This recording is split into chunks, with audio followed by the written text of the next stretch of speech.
Hey guys, former WWE superstar Hornswoggle, and you are now somewhere in the ring. The following podcast is scheduled for one recording with no time limit. Making their way down to somewhere in the ring, Andrew Sanford and Ryan Sprague. This is Somewhere in the Ring. I'm Andrew Sanford, and this is my co-host Ryan Sprague, and we're here to talk about wrestling. So much to talk about. That pretty much sums it. So much, and that was even after you gave us a nice little full gear mini. So we covered some AEW this week. That was so impromptu. I just happened to wake up with my coffee, and I'll always go to the same wrestling websites, and I started seeing, results from AEW. I had no idea they had a pay-per-view, to be honest. And I was like, oh, you know what? I'm not doing anything. What do I usually do on a Saturday, morning or whatnot? So I popped it on and I had a great time, and I decided to just throw together a review. And once again, AEW has pulled through. They just keep killing it with these pay-per-views, man. Yeah, good matches. Good matches. Really, really good. So that's going on with AEW, which is exciting. They also we've got some stuff to cover. We had a Raw last night. We got Survivor Series WarGames coming up this Saturday, which I'm very excited for. Oh yeah, I got even more excited for it after Raw last night, which I thought it was a great Raw. Let's dive in. What's you have an outline? What's the first thing on our agenda? What's on the agenda today? Back to the outlines, brother. We haven't had an episode with just you and me in a while. So it's true. It's been a bit. Yeah, it's exciting. I love these ones. So yeah, we're going to cover some of the latest news in wrestling, and we're going to hop into Smackdown last week, Raw this week, and then our predictions for Survivor Series WarGames. Yes. This story I just put on the outline because I didn't see this. And I'm already very excited to say that I agree at the very least with the top two rankings on here. So this is the 30 under 30 wrestlers who are under 30 years old and kind of how they rank in the wrestling world. And Dirty Dom came in at number 1 ahead of MJF. Crazy. This is from ESPN, man. Yeah. So let me go into the little summary here. ESPN ranked this based on merit rather than future potential, which is far more subjective. The criteria included drawing power, popularity, skills, position on the roster, and accomplishments, including championships and tournament victories. A dozen different promotions were represented in the voting ballot across multiple countries. So there you go. Top 30 under 30. And one thing I will say, I think the main thing we probably want to discuss is that it was number 1 was Dirty Dom, number 2 is MJF. And I would argue, even if we were going off of future potential, I would still rank it the same because I don't think MJF's going to be a wrestler for very long. I genuinely don't. I genuinely don't. And that's not a knock. If anything, there is a benefit to it as well. Yeah, like for instance with The Rock, arguable, or Stone Cold. Now, Stone Cold obviously had to end his stuff because of injury, which is another thing I'll get into in a sec, which is why I think Dirty Dom is ranked above MJF. Is that so The Rock's wrestling career, at least before he had those matches with John Cena, was kind of like encased in amber in a little bit. Like it was, he didn't stay long enough to have a downslide. And that benefits his career and like kind of the longevity. But if anything, the more The Rock comes back, the more his older career kind of takes a few shots. I could see MJF just walking away at one point and going the Hollywood route. He seems to clearly already be attempting it and trying at it. I think he's going to be in Happy Gilmore 2. He was cut out of the Iron Claw pretty famously. He's barely in there for a scene, and I don't think that's on him. I want to make it clear that movie already had so much going on to add a whole storyline about how there was a Von Erich who wasn't actually a Von Erich that was meant to team with them. If it was a TV show, have that in there. A movie, that's too much. So cut the fat. Yeah, exactly. Even though fat can be delicious. It can. Yep. So I think, but also, so the reason I think they are ranked that way currently, or a big advantage that Dirty Dom has, because they both get good pops from the crowd. They're both good wrestlers. I would argue that MJF is probably a better wrestler, but for different kinds of reasons. I think that Dom has very comfortably gone into his role as kind of like a cruiser, like as a cruiserweight kind of like. He's like a manager type almost, who wrestles occasionally. And because he doesn't wrestle too often, it's always exciting when he does, because there's this promise that maybe he'll get his butt whooped, which people want because he's such a good heel. But also, he doesn't get injured that often. And MJF has gotten injured a couple times and gotten taken off camera because he goes hard. And that's not I respect that just as much. He goes and puts out like 5-star matches. But that stuff is going to lead to injury more often than it's not going to lead to injury. And because Dom doesn't wrestle as much, when he wrestles, it's more important. And he doesn't get injured. And I think that's something that WWE is better at than AEW. Right. WWE knows its workhorses. It knows that it can have Ludwig Kaiser wrestle every week, or Sheamus wrestle every week, or like things like that. Braun Breaker. Like, there are certain people that are set up in a way where they can wrestle every other week or every week. And then some of the other stars they hold on to, whereas with AEW, and I get this mentality, wants their stars wrestling a lot more. All the time. Yeah. Yeah. So it's tough. Yeah, it is tough. They have injury. I mean, wrestling in general is plagued with injuries for obvious reasons. But AEW, I feel like, has had a really hard time avoiding injuries. Right. I mean, isn't Adam Page still out, or is he back yet?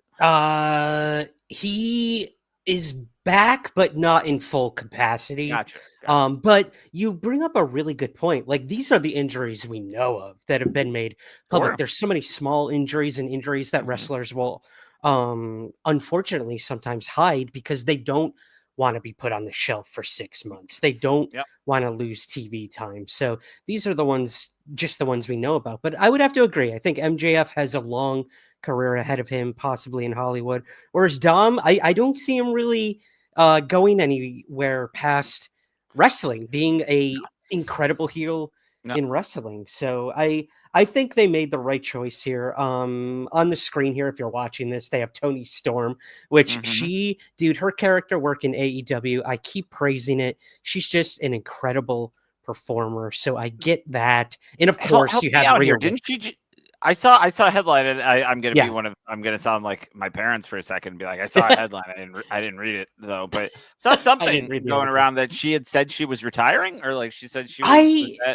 I don't know if it's a work or not. Gotcha. But she did say that. Yes, and it did make the rounds as if it were like an actual headline. You know how a lot of these wrestling headlines from the Observer or Fightful, like, it's often very clickbaity and whatnot. But this is really one of those blur the lines things where people aren't quite sure if she's serious or not, if she's in character or not. But either way, like, I think it's a work, to be honest. Yeah. She's just that good of an actress. Cool. And then you had Rhea Ripley on the list, who came in 4th. Mariah May. Oh man, I won't go through the whole list, obviously, but Braun Breaker's on there, like you said. Austin is he in the Theory. top 10? Is Braun Breaker in the top 10? 1, 2, 3, 4, 5, 6, 7. He is number 10. There we go. Exactly. Excellent. Number 10. Where's Theory on there? Theory would be 1, 2, 3, 4 beneath Breaker. So he's in like 14th or whatnot. Yeah. See, and it's interesting because I don't love Austin Theory. I think that he has been very consistently misbooked. Agreed. Like poorly booked. I think with a good booking, he could probably be okay. I don't think he's bad on the mic. I don't think he's a bad wrestler. I just think that every angle they've had with him has been unsuccessful, and that includes being with Grayson Waller. I'm like, you guys are exactly the same. Like, this isn't that interesting. And they had him lose the titles in like a month tops. Yeah, like they had them and then they were gone. And again, like, marks care about titles. We care about belts. They don't. They just care that they're getting paid. Exactly. But that I'm not too surprised to see him on there. He is somebody where there's a great story in the Mr. McMahon documentary about how Stephanie just saw John Cena rapping backstage, and that was like something that they just didn't know he could do, that he was able to pull off, and she was like, can you do that on camera? And then one of the greatest WWE careers ever was born because of that. Crazy. I feel like Theory needs his rapping thing, like whatever that is to him. He needs something where it's not just. It's like, what extra are you bringing to the table? Right. Okay, you can do the mic. Okay, you can wrestle, but aside from that, it's kind of bland. There's nothing that really helps him stand aside. I liked when they kind of, and I know we said we would never bring him up on the show again. He is on this top 30 list, unfortunately, Logan Paul. Interesting. I will say his name twice, and that's it. I promise. That was the first time. This is the second. I liked what they were doing early with Austin Theory, where he was bringing out his camera, taking selfies. Sure. I like that whole social media sort of character, and that's kind of what Logan Paul eventually ended up being in the WWE. I feel like it kind of took away from what Theory was doing at the time. I wish they leaned more into that. I wish they did. I think what you're seeing there, though, is just it's an authenticity issue. That's what LP does. That's his whole stupid bag is social media and doing knowing how to work algorithms and all that jazz. With Theory, it just felt like old people being like, all right, let's have Michael Hayes is like, all right, you're gonna go out there and say skibbity and hashtag and stuff. And MySpace. Exactly. That's how we're going to get the kids is you're going to go out there and say the things that they say, or do the things that they do.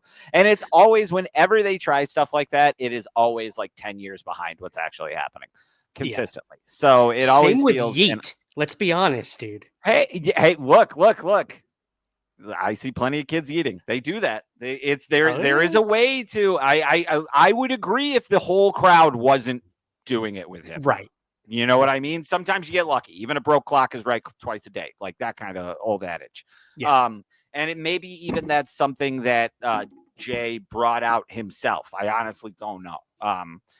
But I think authenticity is key, and I think we haven't really gotten any authenticity from Austin Theory yet. I like that. Just a few more notable names here, and then we can move on. We had Chris Statlander was on here, Jordan Grace, Hook, Tiffany Stratton. Ooh, where's Grace? Where's Grace on there? I didn't know she was under 30. She's right under Austin Theory, actually. Oh, at 15? Okay. Yeah. Hook right under her. Tiffany Stratton right under her. Sure. Roxanne Perez. When's his contract up? Isn't that up at the end of the year, I think? Yeah, I don't know what's going to happen with him. He'll probably get ID'd if I had to guess. Yeah. More on that. We'll get to that. We'll get to that. Yeah. Who are a few other ones here? We got Dragon Lee was on there. Nice. Hey, man, he was great in that tag match last night. Mm-hmm. I really liked. I haven't gotten to see him too much, and I thought that tag match was great, and I thought he was great in it. Yep. Yeah, it was really good. One more notable one that's really high up on the list here, Konosuke Takashita, who I got to see at the Full Gear event. Full Gear. Fantastic. Loving the work he's doing. So he's number 5. So there you go, man. Some other names from New Japan on here I'm not familiar with. A few other promotions, but like you mentioned, we got Dominic Mysterio in the number 1 spot with MJF not far behind. So that's your top 30. Yeah. 30. Yeah. It's a good one. It's good stuff. Yeah. There's a lot of, I think what's most exciting is that the future looks bright for wrestling. And speaking of the future, let's talk about the past. That wasn't a good segue. New Day is having their 10th anniversary on Monday, and there's some friction going on. And I kind of like this is a little bit more into the Raw recap, but there was a big breakdown between Kofi and Xavier last night, and 2 things about it that I really, really loved. One is they really built up right before the match. So I don't know if you noticed this. They started in the back in Gorilla talking, and then went out, and we're just we're fine. There was some microphone issues. I wonder if they fixed that in replays. But you couldn't hear. Not. I watched the replay. Xavier, you couldn't hear. That's probably what. Yeah. But we missed the little beginning of his monologue. But then he's like, "Let's squash this. We're fine. We're friends. Yada yada." And then they walk out through Gorilla right into their entrance. They have a very short match. and the camera follows them back through Gorilla, and then they start talking as soon as they get back. And I felt so bad. They were making their way up the ramp and kept saying like the same things over and over again, because they're just like, let's not start saying any of the stuff that we're going to say to each other in a minute backstage, on the way, yeah. But we still got to like fill this time because the camera's following us. Yeah. But they go right back into Gorilla and cut a promo on each other, and it was electric. Excellent, dude. I will say good. This. So when I have wrestling on, I'm always, usually I'll put it on when we're cooking dinner or whatnot. And, Jane will be listening to a podcast while she's cooking or whatnot. Yep, sure. And I'll be watching Raw or SmackDown. And when she was cooking and listening to a podcast, this promo was happening backstage with Xavier and Kofi. And she took her earbuds out and started watching the promo. And she's like, who's that guy on the left? I'm like, that's Xavier Woods. One of the greatest ever. Both of them. Like, I love them both so much. And she was like, he is a really good actor. And I'm like, yeah, these guys are incredible actors. 10 years they've been a team. Yeah. I think that's what it comes down to too, is they're just so comfortable with each other. They know like how far they can take it and how far they can't take it. So there were some shots in there that were pretty wild. But it's still fun and exciting, and it upped the tension for next week for their little 10-year anniversary. My hope is that Big E shows up and gets them to like work together. I know that there's rumors that like, or not rumors, like Big E will probably never wrestle again. And he doesn't seem upset by that, and that makes me happy. But I think he's got such a dynamic personality, like he could still be their manager. Like New Day is one of those things where stables and stuff get broken up so regularly, and then whenever they come back, it's always hard to recapture that magic and all that jazz. And that's like the third time I've said all that jazz today. Good Lord. But someone's been seeing Chicago on Broadway. Yes. Yeah. I don't want to see them break up. I think that'll be a waste. Yeah. Agreed. I genuinely do. I think a 10-year anniversary, I understand wanting a little tumult going in there, and I understand wanting to set up a match between the two of them, because I think that will be great. But I don't want it to end New Day, because I love them together, and I would be more excited to see Big E come, especially because WWE has such a bad history. Wrestling in general, they're not the only company who's had this problem where they're just like, all right, we have a couple black wrestlers, like we should just put them together. Like, yeah. Like, oh man, somebody said recently that they, I think WWE wanted the Authors of Pain to be the new Nation of Domination or some nonsense, like one of my least favorite stables of all time that contains some of my favorite wrestlers of all time. The Rock. The Rock. Farouk, D'Lo Brown, Mark Henry, Owen Hart, and Owen Hart being the kind of fun, like Sami Zayn in the bloodline of the group, that group. But it's forgot about that. It is very clear, more often than not, that there are not a lot of people of color on the creative side behind the camera in Gorilla, things of that nature, and a lot of that usually comes out when you see what they do with black characters and how they interact.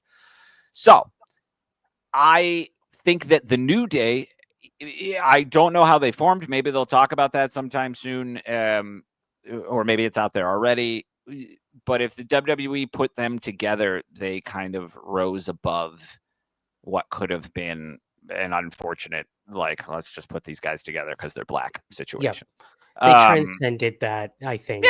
Yeah, really absolutely. Became they own close it. friends, and they own it. Yeah, and it's one of the best stables that the WWE has ever had. They're successful, they're fun, they expand beyond the company, and also like when you watch them, all three of them are capable of putting on 5-star matches. All three of them are capable of having singles titles, even if Xavier Woods hasn't gotten one yet. He should.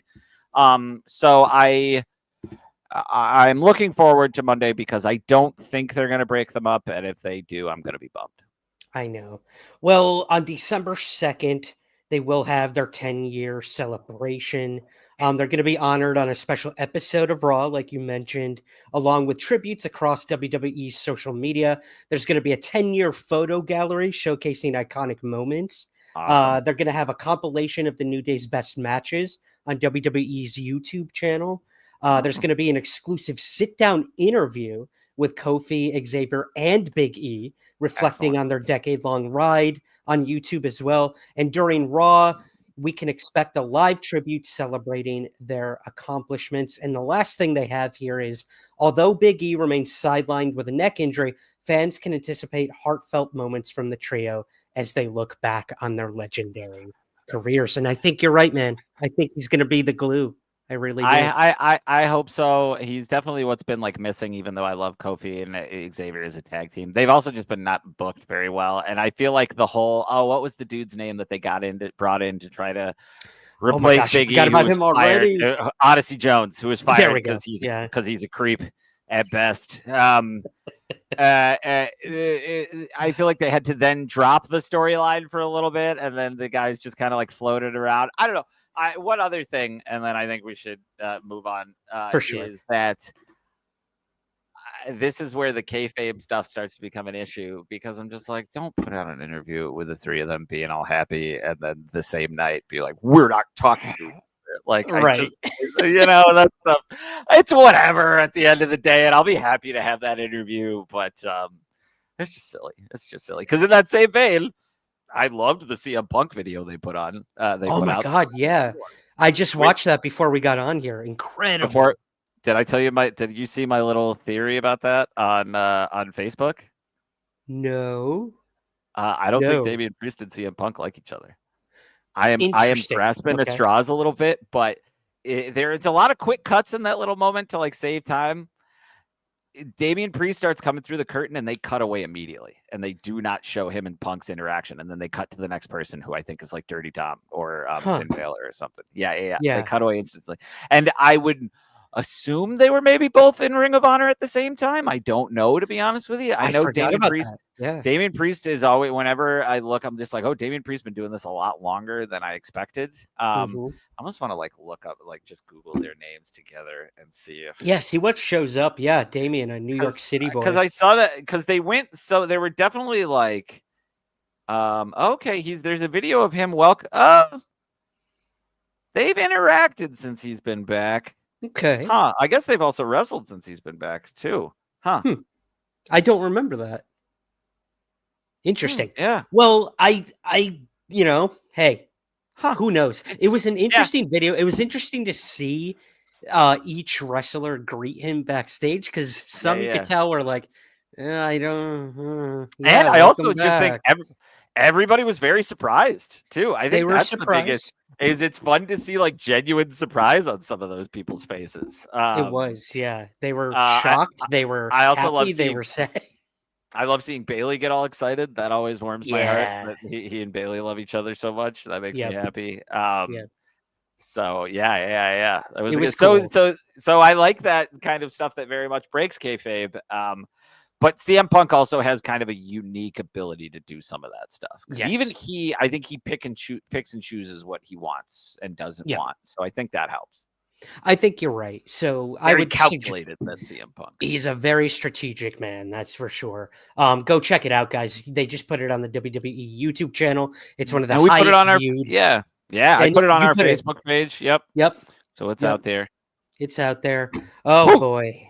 Isn't that an image, man? Oh man, poor Jade Cargill. So if you guys watched, what was it, SmackDown last week?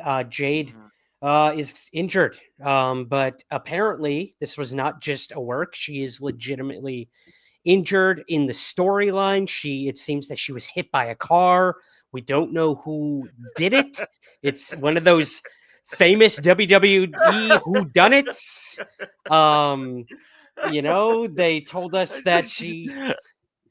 How many times can you go back to that? How many times can you go back to that? Well, how many people? When do they start locking down the parking lots? They did it for The Rock.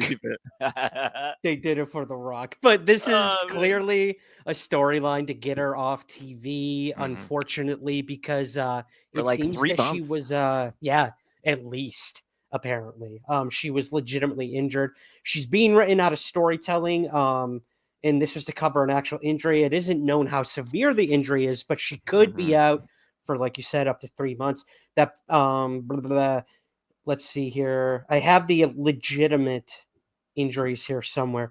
Oh, WWE later posted a social media that Cargill has suffered a number of injuries, including deep lumbar, paraspinal muscle contusions, a bruised kidney, a sprained MCL in her right knee, a tibial bone bruise on her right knee, and facial lacerations. I need to correct myself. Those are the WWE injuries that she was said to have gotten. Okay. All right. I need to make that very kidney. clear. That's very serious. That's like when you start bruised peeing kidney. blood. Like that's no good. Oh yeah, Oof. man.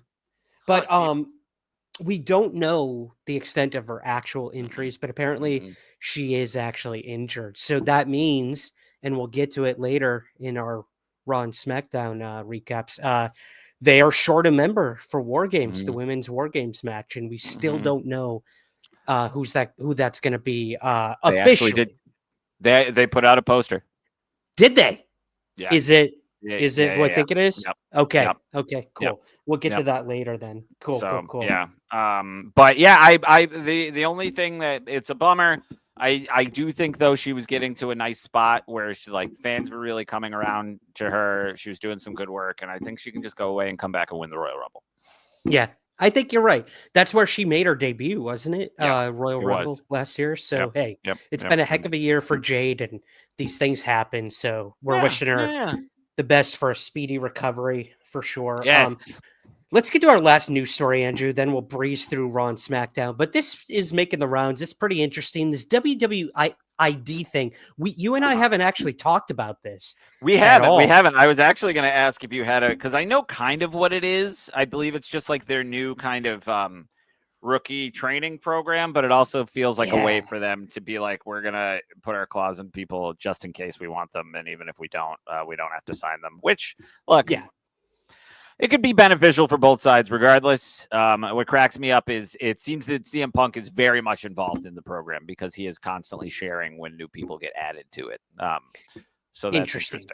I think you're right. It's not even really like an incubation sort of thing. It's literally WWE being like, yo, we got our eyes on these people. So just And it helps these wrestlers because they're getting a lot of new social media followers, and they're getting a spotlight, like you said. And it's clear that WWE saw something in them to say, hey, this is another member of our WWE ID. But a lot of people are taking issue with it.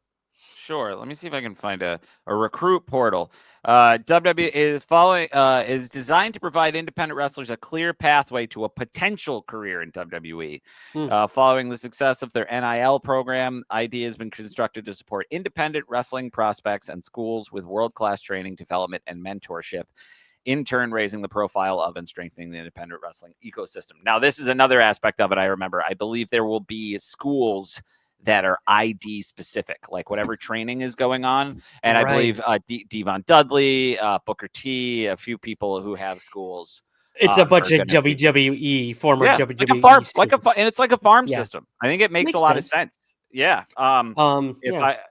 If I may do because you got a nice long quote here, and I have maybe heard this man talk twice.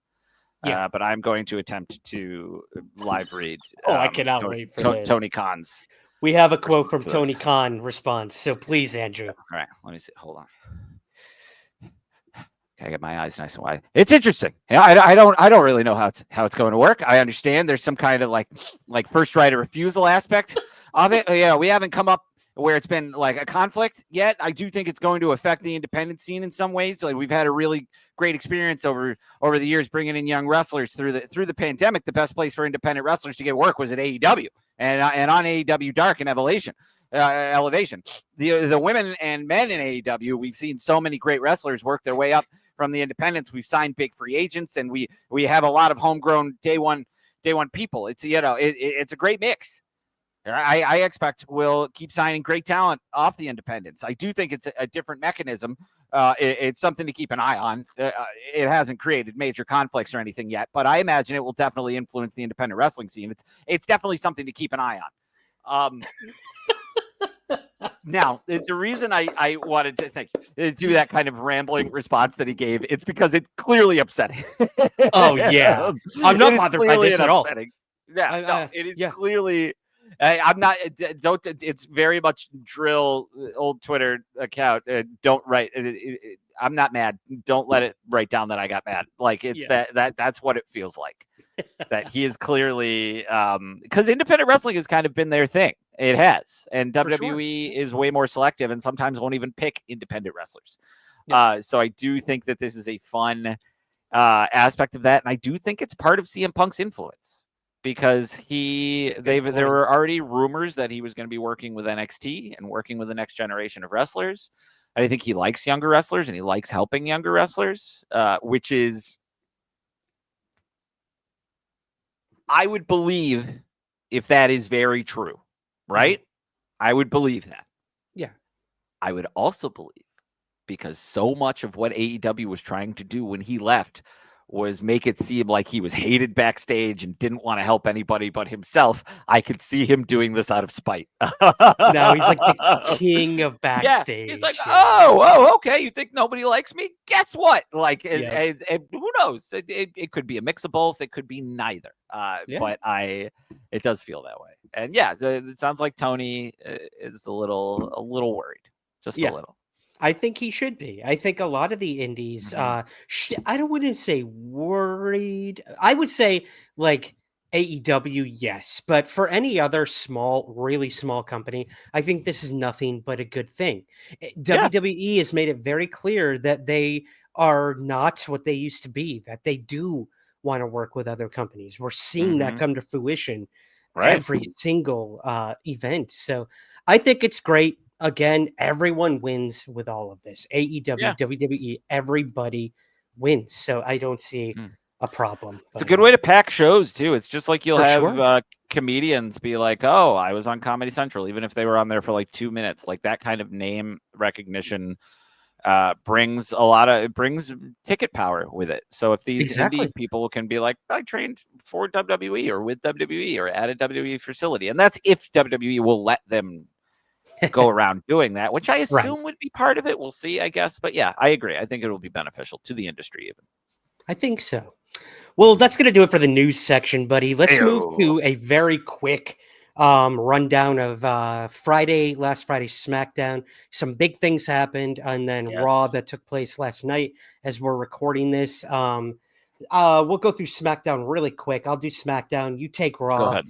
Okay. SmackDown, we had Chelsea Green won a contender spot for the newly announced Women's United States Championship. She so deserves this, dude. I hope she needs it. I love that there's a Women's United States Championship. I love that there's a Women's Intercontinental Championship, which we'll get to in a minute. Yep. Newly announced back as well. The hardcore title. But my gosh, never gonna happen. I get it. I get why it wouldn't come back either. But. Oh my god, I would love that. Well, she won because basically Bianca left the ring to go. This is when Jade got hit by a car, so it gave Chelsea a chance to get the pin and win the match. So she is the number one contender for the United States Championship. Next big thing that happened at SmackDown: Cody Rhodes and Kevin Owens had a smoking promo that set up a feud that will most likely culminate in a match at Survivor Series. We don't know that for sure. Actually, what we know is that the match will be on December 14th at Saturday night's main event. Okay, thank you for clearing that up. No, it's okay. Literally happened. These guys not going to be at? Days. Okay. Yeah, they're going to hold them off. I think. Wow. Yeah, I think it's pretty smart because they want, Saturday night's main event used to be huge for them. I think it's a good get that they're back doing those Saturday night prime time special, and they want a big match. And I guess, oh boy, when does AEW's Saturday night show air? Is it 10 or is it 8? Your guess is as good as mine. Right? If it's 10, that's great. Because then people who are watching Saturday night's main event can just be like, all right, it's over and I want more wrestling. If it's 8, that'll be interesting. That's a NBC is a lot easier to get to. Like, and that's another. I think AEW. I do think that AEW is going to explode when Max gets their content starting January 1st. I believe it's January 1st. But awesome. Because which is great. There are going to be more eyeballs on them. But right now, like WWE is just still better at putting themselves in the right positions to get those eyeballs. And they're still going to have competition because Netflix will have all. I didn't realize that WWE's library was going to Netflix. I didn't know that either. In addition to Raw, yeah. So at least I believe, like, unless I misread that, because the WWE network is shutting down, which is where the library was being hosted outside of the U.S. Yep. And I don't know if that transfer is going to be. Maybe it won't be the case. Maybe that'll just be outside of the U.S. Because I feel like Peacock still has that deal. Yeah.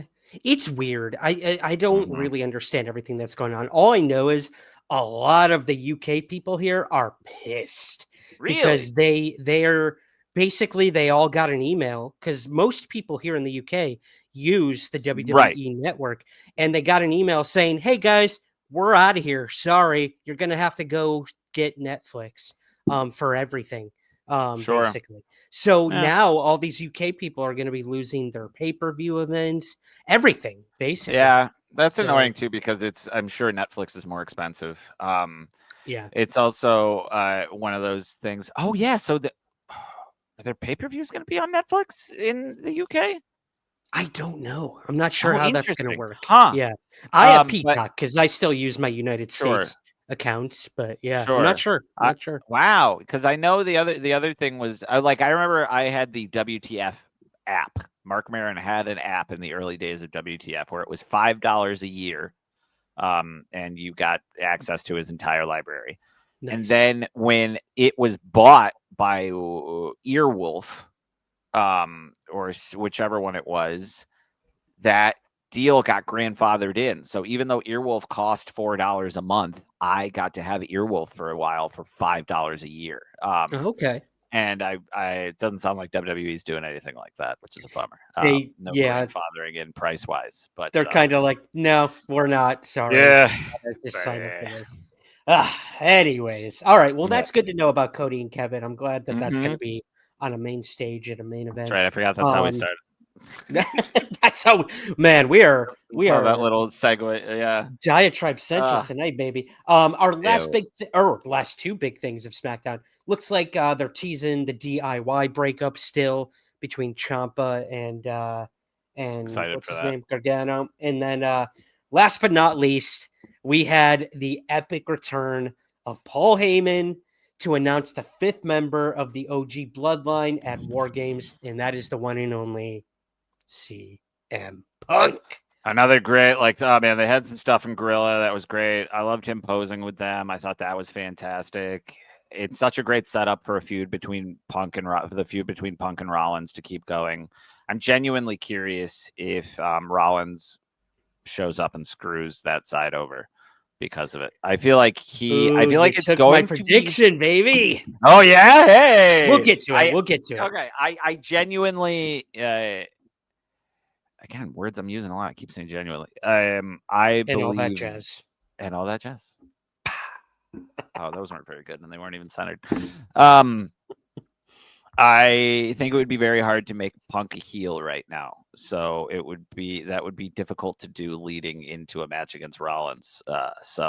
Anyway, I won't get too much into that because we'll save that for a little predictions. It was really exciting. Made me even more excited for WarGames, and then there was stuff on Raw that continued to make me more excited for WarGames. For sure. You want to get into some of those? Yeah, let's rock and roll. So they officially announced the Women's Intercontinental title. We won't see that fought for at WarGames, but they're going to start a tournament. I'm psyched about that. It's long overdue. And the women's roster is incredible. Yeah. Give them more opportunities. Give them more chances to shine. Bianca Belair and Rhea Ripley argued over the 5th member of the team for WarGames. And somebody at Fightful actually on their social media brought up how a Bianca and Rhea match would be an incredible WrestleMania. Oh my God, I never even thought about that. Now that's all I want. Yeah. I don't care what happens between now and them. I need those two to go against each that other would be a barn burner, as they used to call it. Because I also think Bianca Belair has been in a nice support role for the last couple of years and helping like some newer wrestlers that are with the company or just like just support stuff. But being there, she's also got the TV show with Montez.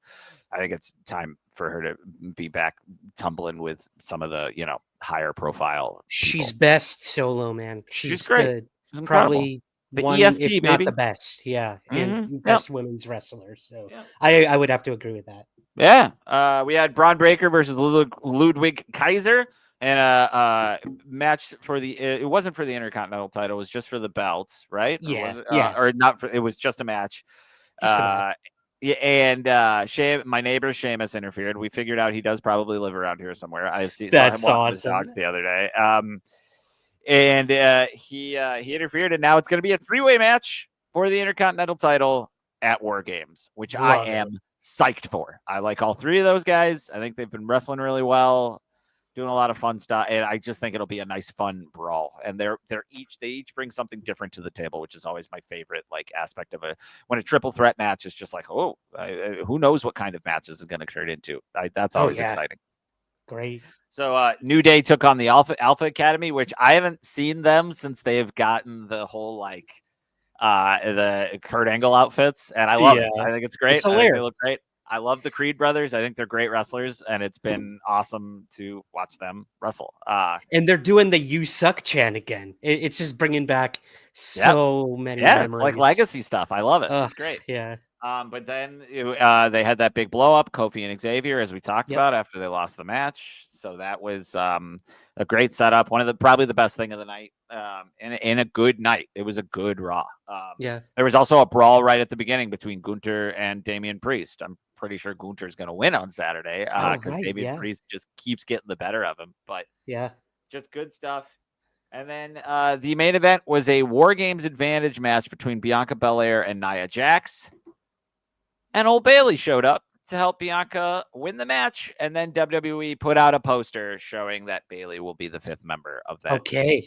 So it's official. Love it. Yep. Love it. Yep. Okay. Very excited. Love Bailey.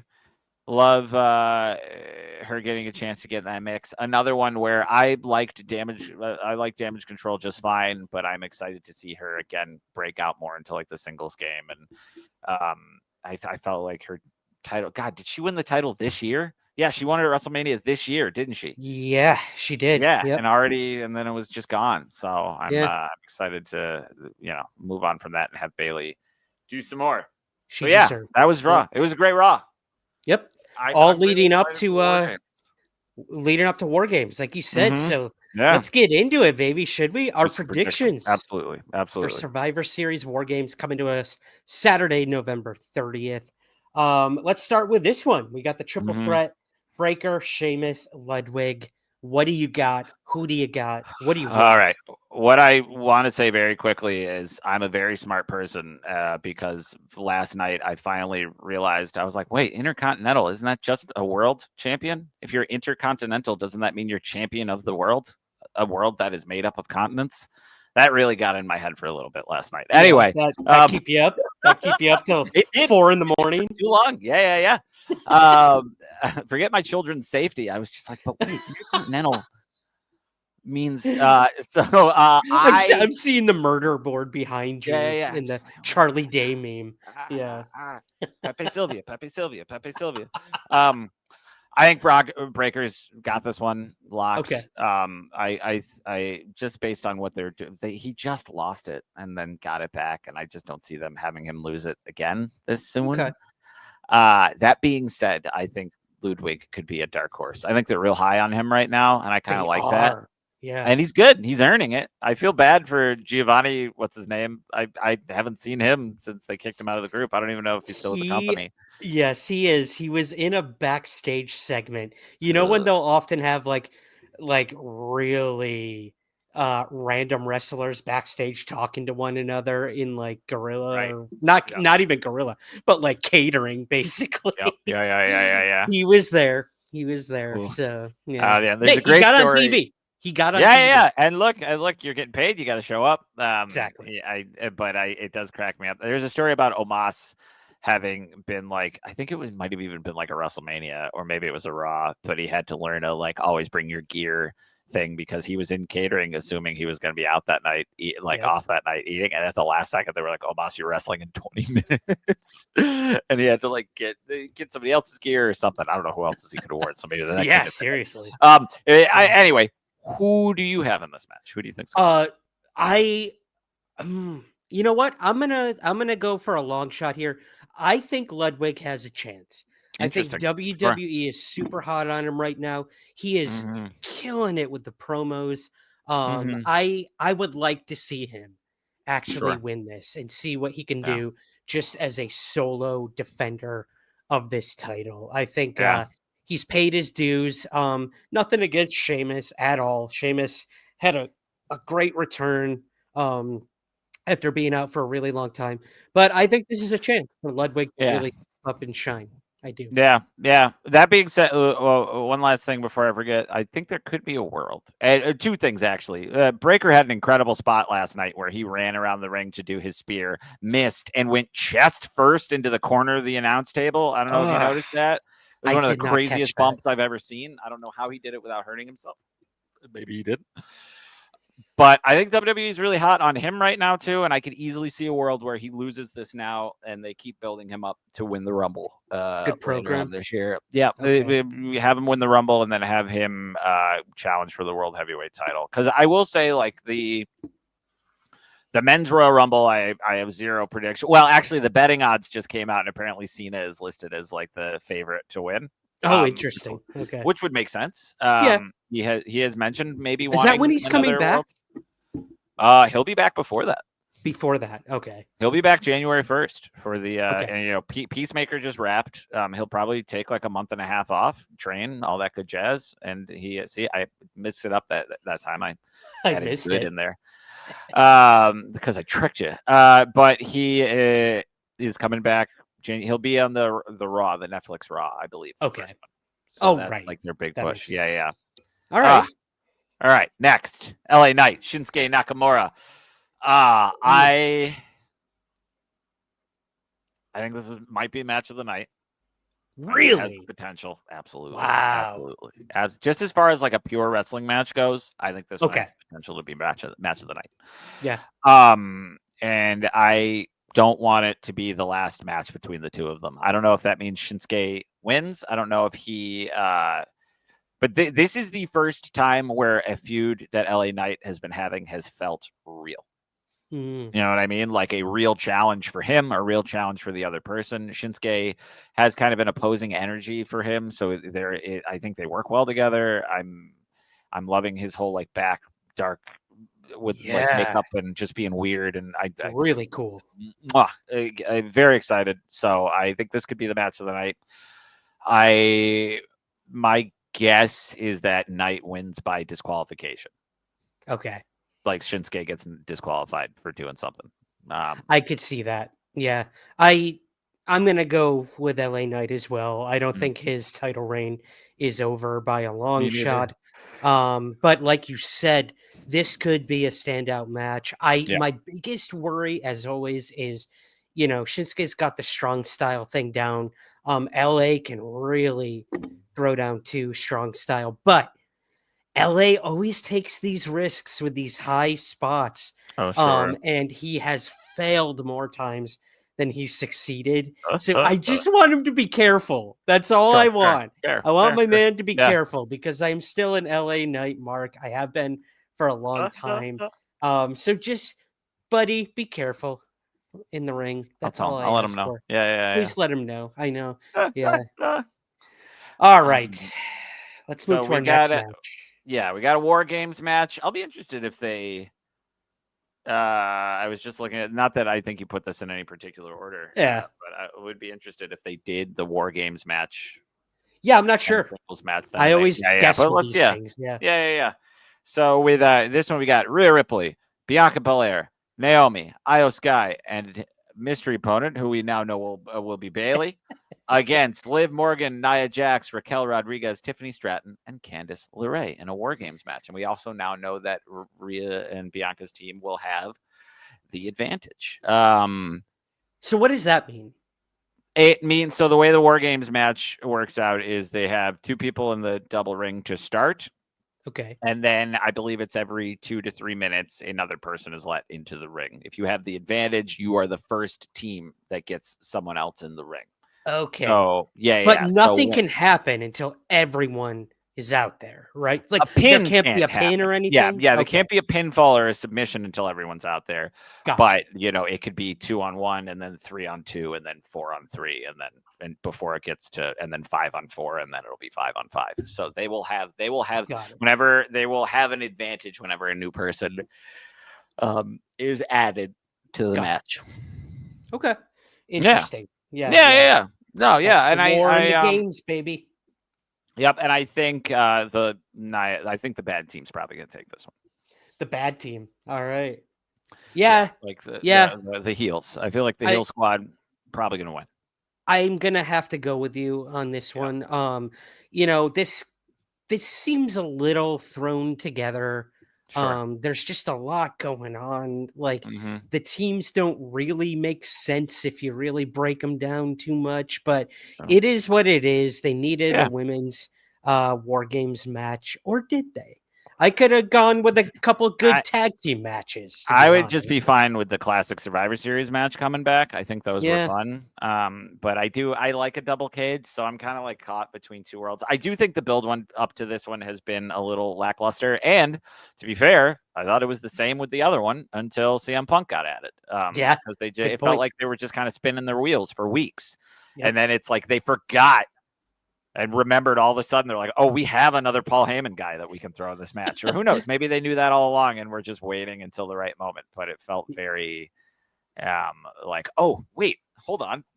Yeah, Phil, didn't you used to wrestle for Paul? Like that felt like that kind of energy. But I would agree that I don't think the build up to either has been very good. Almost every other match of the night has been built up better than these two have. With the exception being, again, Punk's return, and we'll see what happens on Friday. What's kind of fun there is I believe all of this week's events were recorded last week. So once again, whoever was at SmackDown last week was then treated to having to sit in their chair for another 2.5 hours to see what was going to happen at gunpoint. Yeah. Oh man, I just would not be able to do it. Props to people who stayed, but no way, way. Have to be a dedicated, passionate fan, man. That's for damn sure. Or they better give me free chicken tenders. Like there better be like you know what I mean? Like something's got to give. I understand like you're paying for one show and getting two, but also like that's a lot. It's a lot. I know. Sometimes you just, you want to get what you paid for, and that's exactly. it. Yeah.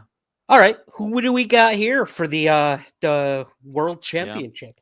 Gunther and Damian Priest. This is another one where I think Gunther will probably win. I don't know how exactly, but I don't see that being the end of this feud. My money is on Gunther. I would say I wouldn't be pardon me, sorry. I wouldn't be too surprised if Damian won. I think that could be like a fun way to keep the feud going. And he does have some good momentum. And I think Gunther needs an opponent that feels challenging in the ring. And I do think Damian Priest does, but part of that also means they have to win sometimes. I don't want to see another, hey, look at this guy undefeated for 1,000 days. I'm like, especially because we just had those. Yeah. I just kind of don't need to see that again. And I think it would be like a repeat with something with Gunther that kind of happened organically. Yeah. And this would feel less organic. But then again, if Gunther loses, he's another one who I could see as a favorite to win the Men's Royal Rumble. But that's also because I think anybody could win it at this point. Yeah, I get it. I love what they're doing now with Gunther, where Damian does feel like an actual threat, like you said. Yep. It's almost starting to make me feel like they're moving towards a Gunther face turn and Damian back to a heel almost. You're seeing Damian kind of get a little more rough around the edges with him. Sure. And I get it. Like, sure, freaking Gunther deserves it for all the stuff he said about him, for the way he's been treating him, attacking him, blah, blah, blah. But I'm starting to see like the vulnerability in Gunther. And I could only see that going in the direction of a possible face turn. Where they want the crowd to start to sympathize with him for some ungodly reason. But it'll be interesting. I think Gunter's going to retain here, but I could see, like you said, this program continuing for sure. Mm-hmm. Yeah. Let's move to our final match of the night, and that is WarGames, the men's WarGames. We've got Roman Reigns, Sami Zayn, Usos, and CM Punk versus Solo Sikoa, Jacob Fatu, Tama Tonga, Tonga Loa, and Bronson Reed. So I love Bronson Reed's addition as an addition to that so team. good. I will say he fits It's right so in. believable. Great. Dude, he fits in like a glove. Like if you had said he was a part of this family, even I know he is. Sure. I believe Samoan as well. Oh, is he? Oh, I did not know that. I believe Actually. so. Yeah. Cool. So he's got that going for him, and he just makes sense. He's threatening. Sure. He's great. But I don't know if you want me to give my prediction first, but it does involve Bronson Reed. Okay. Sure. I don't think he's going to be a part of the match. Interesting. Yeah. So in what way? You mentioned it earlier, but because we now have CM Punk as number 5 on the OG bloodline, and we don't have Seth Rollins anywhere on this card, I could see, because of the rivalry between Bronson Reed and Seth Rollins, I could see Seth taking Bronson Reed out before this match even starts and then taking his place because of his rivalry with CM Punk. To piss CM Punk off so much, he will join the other bloodline just to get at CM Punk. And I do think it might be possible that the OG bloodline could lose this match because of that. Wow. That'd be cool. That's a pretty. I know it's very out there, but crazier things have happened. Yeah, absolutely. Like, I think it makes sense. And to not have Seth Rollins at this thing just doesn't make sense to me. Yeah, I think he could still end up like interfering. I also is he still injured? Is he still kind of injured? I feel like he came back at not 100%. Okay, maybe not. Yeah. But I could see that happening. I think that could be like a really cool twist as well to get him in that match. I think either way, no matter what, he's going to be involved in this match somehow, some way. Yeah. And they're going to start building up the feud between him and Punk. The only reason I would say that it might not happen is because then we would get him and Punk haven't fought yet. And I don't know if you save that or not, so it doesn't get like swallowed in a match with 10 people in it. Well, that's what I think. I think that Seth's going to come in and help this other bloodline win. I think it's just the beginning of the story. Sure. Yeah. Where they will eventually have a program together. But I don't know. But that's kind of my really out there theory on what could happen. But I could also see a lot of tension between Punk and our main man there, Roman Reigns, and Paul Heyman. Like, we have to remember, Paul Heyman's in this for himself. He always has been, always will be. We've got that conspiracy of him wearing the same thing that Solo was wearing. So, like, there's a lot going on. There's also rumors that Lesnar's coming back soon. I've seen some of those. I could see that too. Actually, I want to hear your predictions. We have some predictions from our Facebook group members. Ooh, excellent. And they do involve Brock Lesnar, but let's get to your predictions first. I think I also think the OG bloodline might lose this, and I think that would be Seth Rollins' fault. I think we're kind of on the same page, just going at it different ways. I think I can see him coming in and screwing them over. So let's. Who cares what I have to say? Let's hear what our fans have to say. Okay, cool. Let me get this here. So we put up on our official Facebook page, which you guys can join right now. Our group, I should say, it's not a page. I know there's a difference on Facebook, but it's very active. We like to get your guys' thoughts and ideas. So Nathaniel Wright thinks that Nate says, I love Nate. Love Nate. Miss him. He says that he thinks Haiku Leo could finally show up. Sure. So that is a possibility. We could see another I could see that. member of the family showing up.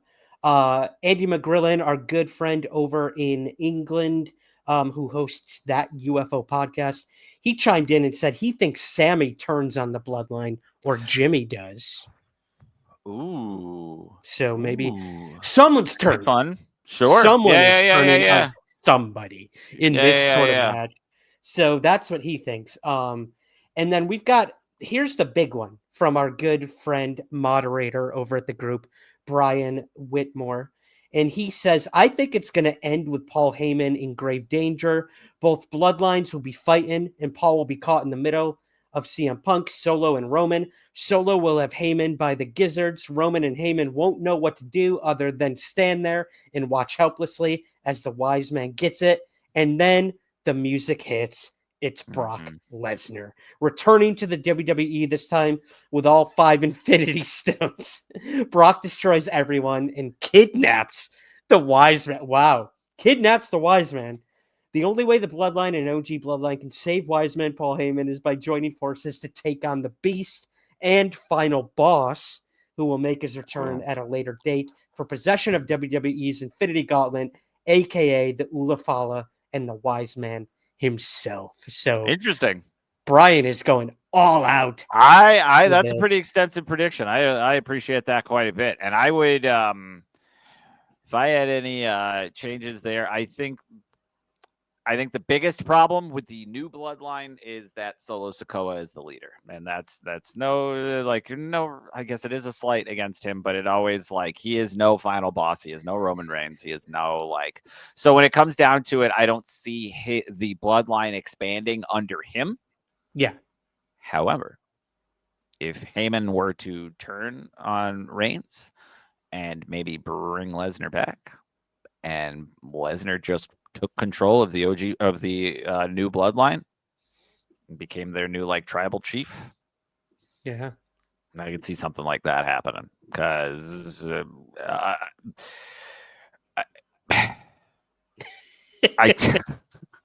it sucks because everybody's trying their hardest, but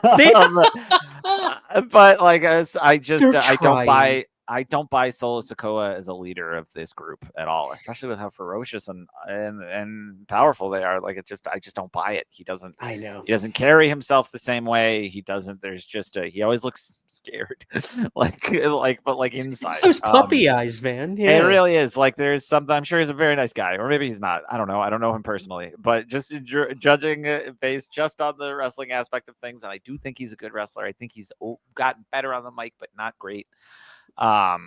He's not a team leader, though. He doesn't command things the same way that people like Roman Reigns and Lesnar do, and I don't see the bloodline expanding more under him.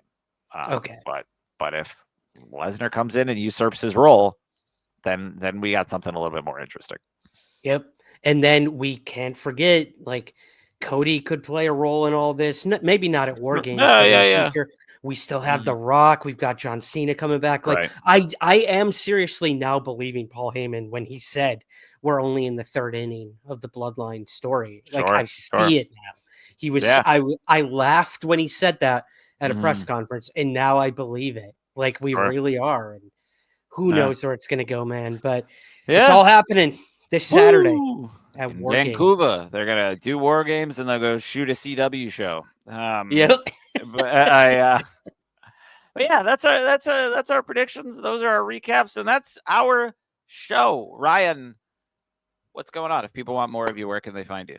Oh, dude, you know me. Always doing the UFO thing, so you can find me over at Somewhere in the Skies, doing live streams there every Sunday if you want to hear the latest UFO news, hitting the headlines out there. What else? Yeah, Ancient Aliens History Channel. Check me out there. And check out our merch. I'm wearing one of our official hoodies. Yeah, I was about right to say, now. Real comfy. Yeah, thank you. It is. It's so warm and comfy in the winter season. So yeah, you can check out our merch store.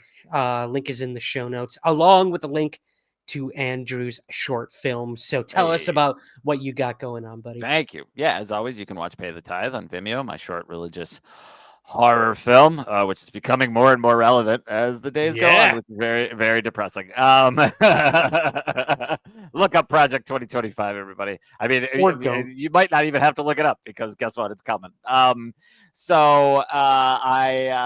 watch Pay the Tithe. You can listen to me here. Follow me on Blue Sky at Andrew Sanford on Blue Sky. Hit us up there. Thank you for mentioning that. We have in the ring on Blue Sky. We're on there too. You're there. Yeah. We out here. And that's pretty much it for now. Patreon.com/somewhere in the ring. You can follow me on Letterboxd if you want. I'm on Sanford minus Sun. I'm usually talking about what movies I'm watching over there. Letterboxd is great. And that's all I got. I'm very tired. It's been a long week. It's been a long week for you. And I gotta go bartend after this. So what you got? What you got there? Oh yeah, this is just I thought I'd bring it in, baby. This was the one in BK. Of all places. Let's go. That's a sweet. I don't know where I got this. Nice lid. Sick lid, right? Bro. I thought it was only appropriate for today. I don't know why I wasn't wearing it the whole time. Yeah. So. And we have a very special guest for next week. I won't say who it is right now, just in case they have to cancel, but it should be a really good show. So keep your eyes and ears peeled. Eels peered. I don't care. Keep your eels peered, guys. Oh God. Those slippery eels. Right, Ryan, ring the bell and get us out of here. I got you, buddy. You ready? Yes. Ooh. Nice. It's got a good. Did you hurt your wrist? Yeah. Oh, I don't know what went on there. Ow. Love you, pal. I'm getting old. This has been Somewhere in the Ring. Thank you for listening. Subscribe wherever you get your pods, and be sure to rate and review on Apple, Spotify, or wherever possible. We'll see you again soon, somewhere in the ring.